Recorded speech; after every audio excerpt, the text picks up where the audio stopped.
How does a committed atheist become a devout Christian? How did a cold case detective use his skills and training to discover the truth of Christianity? How does evidence intersect with faith? All of this and more with my special guest, author and cold case homicide detective, J Warner Wallace. Jim, it is a pleasure to have you on the show today. I'm the one who's honored to be here. I'm just glad to be part of your ministry today. So thanks for having me. I greatly appreciate it. Well, as I was preparing for this talk, I began to think, when did I first discover you? And I honestly don't know when it was. It's been a number of years, probably while studying apologetics at Biola. That's where, a lot of people come across your material. But I found your pathway to Christianity really unique and quite special. So for our listeners today who may not know who you are, do you want to share how you went from an atheist to a convinced and committed follower of Christ? Well, I was in Los Angeles County and grew up here, born here, raised here, and worked here. And I was working as a police officer, eventually became a detective, and then started working unsolved murders. I was assigned to robbery homicide for a number of years, and we always had extra murders that had been unsolved from years before. A couple of them were my dad's. My dad was here from about 1961 to about 1988. So I thought, I'm going to open up on his old cases and try to solve it. I was not a Christian growing up. My dad's not a Christian, no Christians in our family. But my wife was very interested in taking our kids to church when we finally had kids. And I was somebody like my dad who would have said, I'll go if you want to go. I don't think it's true. But it doesn't need to be true in order to be useful. So I was more than happy to jump into something that might be useful and at the same time would please my wife to go to church. So I'll go. And so I got in church and heard the pastor describe Jesus in a very kind of, in a very selfish way. I was interested in Jesus because he described Jesus as the smartest man who ever lived. So I was interested in the wisdom of the ancient sage that's known as Jesus, right? I mean, I bought the Bible. I bought one just so I could look at those red letters. And I was, I thought all of the accounts, I was surprised, first of all, that it was more than just red letters, that there was this expectation that the writers of the Gospels had that I would somehow believe that the sequence of events they're describing is actually true. This is much of what happens in eyewitness accounts. And so I ended up just getting involved in the Gospels and testing them as eyewitness accounts because that's really all I knew to do. And I actually thought that every Christian did that. I thought that everyone who reads this Bible does the same thing, right? Like they test it to see if it's true. And that was my journey toward even considering that the gospel started with testing the gospel accounts. And so that's really my pathway to becoming a Christian. Yeah, and I know that you found this out as well, but it's kind of amazing how many people really do kind of approach Christianity as a blind faith. They really don't take the time to investigate the truth claims. And I don't know if it's because they're afraid of what they might find, or they're just fine, going on this, blind faith alone. I'm not sure what it is, but I know you found it to be incredibly beneficial to pursue truth, as I have. And what I found really cool is you took your expertise, you took your experience and your research, and you actually put it into a book called Cold Case Christianity. Great book, great resource. But I'm just curious, why did you write this book? And for our listeners, what is this book all about? Well, I was teaching the material to students. And I had, I got saved, and years later I went to seminary, got a degree in theology. Then I started pastoring, usually the same age as my kids. My kids, as they grew up, I was pastoring in ministries that were age appropriate for my kids, so we could be together as a family. And so by the time my kids were in high school, I was the high school pastor. And I was teaching this material to high schoolers because I saw that so many of them, even then, were walking away from their faith. Now, my kids now are 31 to 23. So they're a little bit older, but I can see that they were, a lot of their friends were no longer Christians after the first year in college. And to be honest, they stopped being Christians long before that. But by the time they went to college, they had the liberty to just stop claiming they were Christians. So I was really determined to take an evidential approach with my high schoolers. And I shifted toward teaching what we call apologetics, which is just really to make the case to defend, I hate to even use the word defend, to make the case affirmatively for why Christianity is evidentially true. And I started doing that, and I would take my students on trips to Berkeley and to Salt Lake City to stretch them theologically or to stretch them from an apologetics perspective. UC Berkeley in our state is a pretty hostile or, either apathetic or hostile to the Christian worldview. So it's a great place to take your students to see if they understand how to navigate those issues and how to have conversations. And I was on one of those trips with a friend of mine, Sean McDowell, who is Josh McDowell's son. And he had a high school class that I was training on the way up, and he saw me training his class, and he said, "Have you ever thought about writing a book about this?" And I thought, I just don't have time. I mean, I've also had, I never stopped working as a cold case detective, so I had a bunch of cases in trial. But my wife encouraged me, if Sean's going to help you find a publisher, why don't we just at least write a chapter or two? And that's how Cold Case got written to begin with. It was really because of Sean. So give us kind of just an overview of the book and what exactly this book is about. Well, I try to do in this book, like all my books, is number one, teach you the skill set, kind of the reasoning set, the evidential evaluation approach we take, so that you can also know how detectives work. And then I take those, and I usually will tell those in the context of a detective story, and then I'll turn the corner and show you how you could apply that to an examination of any event in the past, whether it's a murder from 30 years ago, or whether it's the crucifixion and resurrection of Jesus from 2,000 years ago. And that's what I try to do. I try to give you 10 skills in that book that we use as detectives that we're then going to apply in the second half of the book to test the eyewitness accounts in the Gospels. Are they eyewitness accounts? If they are, they seem to be slightly different. Why would that be? And does that make them unreliable? Well, how would we even test any account from the past, whether it's an eyewitness that comes into trial tomorrow, or whether it's a document, something that happened 40 years ago, or whether it's a manuscript from 2,000 years ago? There is a process by which we test and measure and evaluate eyewitnesses. It's actually in one of these books back here behind me on the shelves from the California jury instructions. I just took the California jury instructions for the testing of eyewitnesses, and I applied that process to the Gospels. This is what I had to do, what I did when I was a new investigator of the Gospels. And the book just kind of retraces my steps as it's basically 4 large areas in which we test an eyewitness, and we do that in the second half of the book. Great.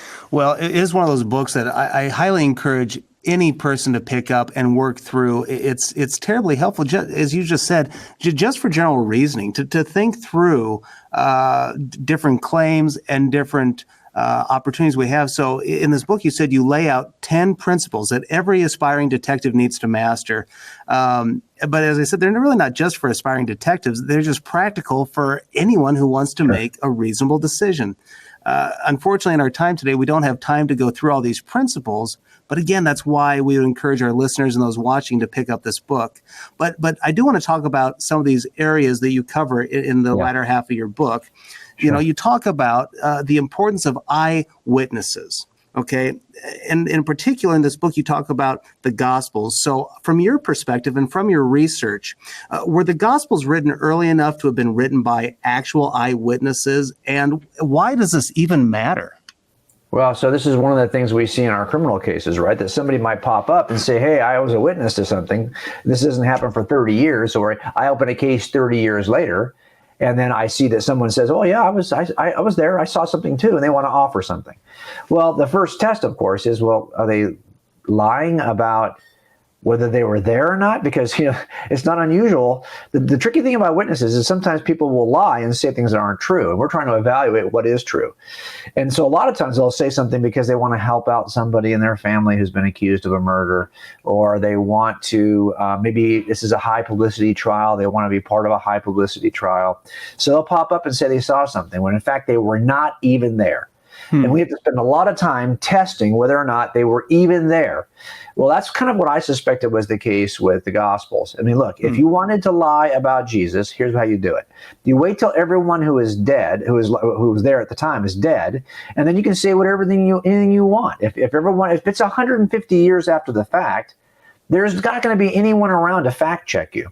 No one else going to be around to call you a liar, because you're writing it so far. And a lot of skeptics, this is the position they take. They believe that the Gospels are so late, written so late, You hear this all the time on social media. If you're making a case for Christianity on Twitter or on Instagram or wherever you might be on social media, get ready.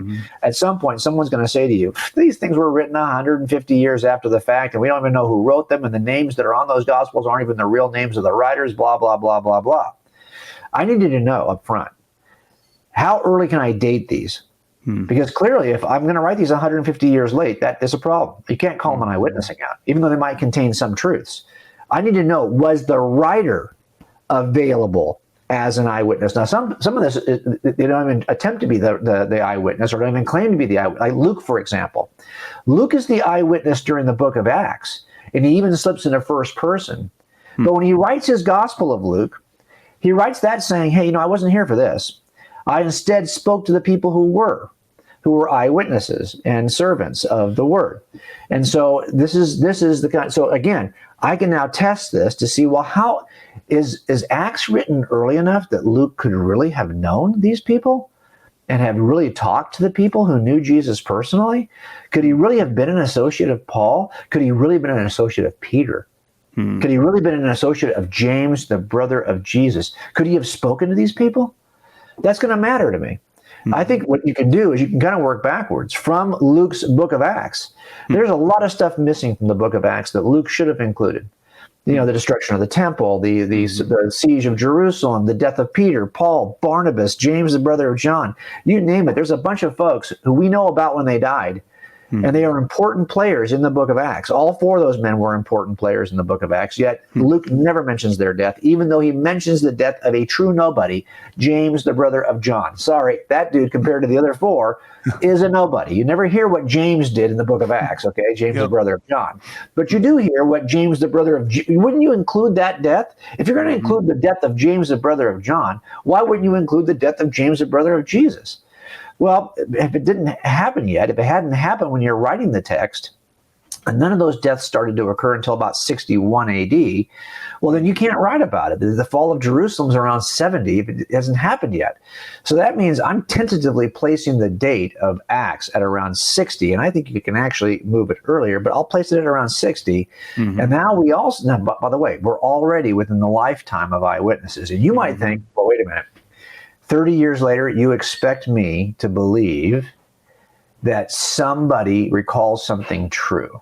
That's what I do for a living. I often find witnesses who 30 years later will come into trial, and they'll make a claim about what they saw 30 years earlier. Now, what's interesting about those claims is defense attorneys will say, well, hey, how can you know? How can you remember from 30 years ago? Well, I will simply redirect, and I will ask the question, well, how many murders have you seen? I've only seen one. But think you'll ever forget the fact that you saw that? You think it's it's kind of an unusual situation, right? Well, yes, it is. But you think you'll ever forget what you saw on the day you saw the one and only murder in your entire life? Yes, I will remember that forever. Okay. Right. Certain memories are more stick in your head.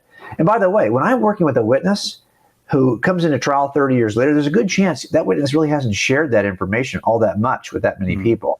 If every day or every several times a week you were telling the same story over and over and over again, you're going to remember it a lot better. And what we have with the accounts, even if they're 30 years after the fact, and I don't think they are, I think you'll see in my book, I date Luke into the early 50s, I date Mark into the late 40s.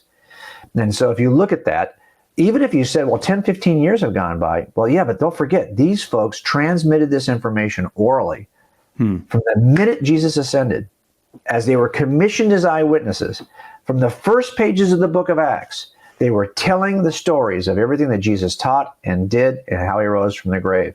And then at some point, they simply had to put that on paper or on papyrus. So it's not as though they hadn't thought about it in 30 years, and now suddenly they've got to recall it, or they hadn't told anybody in 30 years.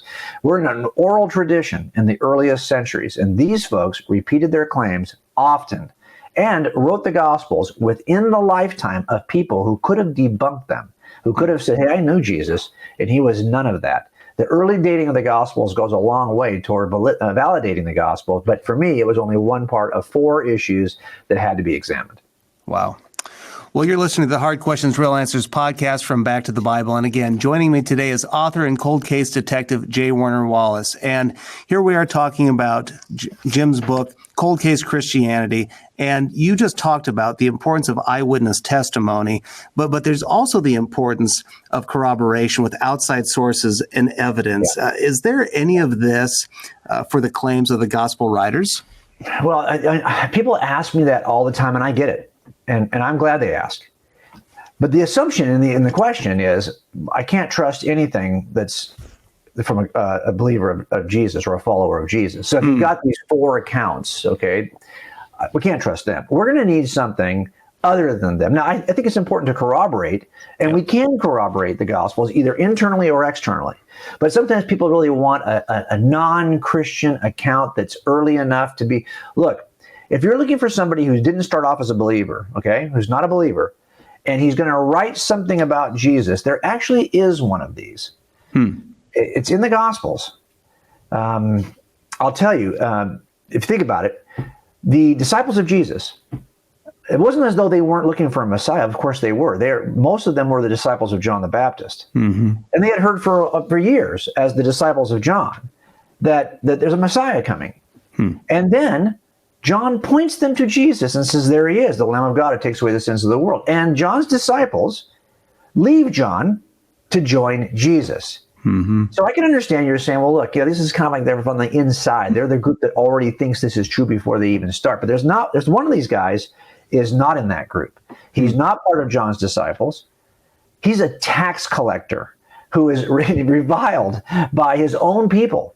And who so reviled, in fact, that they don't even want to go to the dinner afterwards when he's selected by Jesus to join the group. That dude comes in, and he comes in not as part of the fellowship, not as part of the buds, not as part of John the Baptist's discipleship. He comes in from the outside. But after 3 years of watching this, he's now committed. Not on the basis of his expectations or his hopes, but instead on the basis of his observations. So Matthew is the account you're looking for. If you're looking for the account from a guy who is not part of the group, who then writes about what the group does. Because the only problem, of course, is if you started off as somebody who's not a believer, if you saw that stuff, in the end, you're going to end up being a believer. And now suddenly your testimony is discredited? Well, that doesn't seem fair. Look, he didn't start off as part of that group. Now, you can look at things like archaeology. You can look at things like the use of names, pronouns that are used by the authors, just so happen to get the right pronouns. They use the same pronouns that are actually the pronouns that were used in that area in that century, which is unusual. If you wrote this from Egypt just 100 years later, you wouldn't necessarily pick the right pronouns for men and women, the right proper names. You wouldn't pick them because you wouldn't necessarily know what was happening on the other side of the Mediterranean in a different century. But it turns out the authors seem to know the region. They seem to know the names of the people who were living in the region at the time. And much of their work, at least the cities, I'll give you an example of this. If you are making a case for the Book of Mormon, the Book of Mormon covers a 100-year span of history in the North American continent from 600 BC to 400 AD. That 1,000-year period of time, there is not a single archaeological excavation that can corroborate any city, any people group, any set of tools, weapons, any set of animals that are described in the Book of Mormon. You've got zero corroborative evidence archaeologically for the Book of Mormon. Yet you've got a ton for the New Testament. You actually can draw maps of the New Testament landscape in a way that you cannot draw maps of the Mormon landscape of North America, because we've never found a single discovery to lock any of those cities into a specific place. Right. So I wouldn't expect, by the way, in corroborative evidence, I don't expect like a video. If I've got, if you're jumping the counter and doing a robbery, if I find your palm print on the counter, that's considered corroborative evidence. Now, it'll be probably pretty powerful in front of a jury, but it will not tell me what you were wearing or what you said or what your actions precisely were, just that at some point you put your palm on the counter. That kind of corroborative evidence I call touch point corroboration. And there's a ton of this for the New Testament. But if what you're looking for is the video replay of every detail of the New Testament, that's a bar that you've set way too high, because you can't get that for any historical event. Sure. Wow. Well, okay, that makes a lot of sense, and I think those touch points are one of those things I actually really enjoy about the Bible, and the fact you can see and touch, archaeology and the history. I think that's so cool, and that's one of my favorite parts about studying apologetics is getting that physical touch. But you said something at the beginning that made me think of another problem that we hear today when it comes to the New Testament and Christianity. People are all the time calling about bias, right? They're like, oh, wait, but, they're biased, you're biased. You clearly, you can't be objective in this. And so I've heard this about the gospel writers today. Do you think from your research that the gospel writers were motivated to lie about their testimony? I mean, help me understand that. Well, this is one thing we try to do when we select jurors, right? First of all, everyone holds a bias, how you define this word. So it's true that all of us have opinions, have a worldview through which we see events and make decisions. It's not as though we pick blank slates to put on juries. We can't. But what we do ask is that are they able to suspend their bias? And what we're really looking for here is what might motivate a juror to be unfair? What might, so for example, if this defendant is a distant relative of a juror, do you think that juror is going to get on the, no, of course not, because they might be motivated for sake of a number of reasons to do something they shouldn't do, to form an inference they shouldn't form, simply because of a relationship they have. Okay. It comes down to what causes people to lie. Because when people say bias, what they really mean is, when it comes to the authors of the Gospels, is they're writing something that's untrue. And they're writing this thing that's untrue because they have a particular desire to achieve something. They are motivated in one way or another to say something about Jesus that we shouldn't trust because it's not really true. Well, what are the things that motivate people to lie? Well, there's only 3 motivations for any misbehavior. Now, I learned this working homicides because you're often getting at a crime scene and you're asking, well, hey, why would somebody have killed this young lady? Well, it'd be nice to know if you had a short list. I do have a short list. There's only 3 things that cause any murder. They're the same 3 things that cause any crime, that cause any sin that you and I have ever committed, that are responsible for any misbehavior. There's only 3 things. These 3 motives are in Scripture. I just didn't know it because I wasn't a fan of Scripture back in those days. But they come down to these 3 things. It's going to be financial greed. That's behind a lot of stupid. Sexual lust. And the third one is a big overarching umbrella. It's a funnel for a lot of other misbehavior, a lot of other motivations, and it's the pursuit of power. So that's very nuanced, all right? It kind of catches everything. When somebody walks into a Walmart and shoots 30 people who don't look like him, what's causing that? Well, that is the pursuit of power. That's me thinking pridefully that my color or my ethnicity or my position in life or what I believe matters more than these 30 people.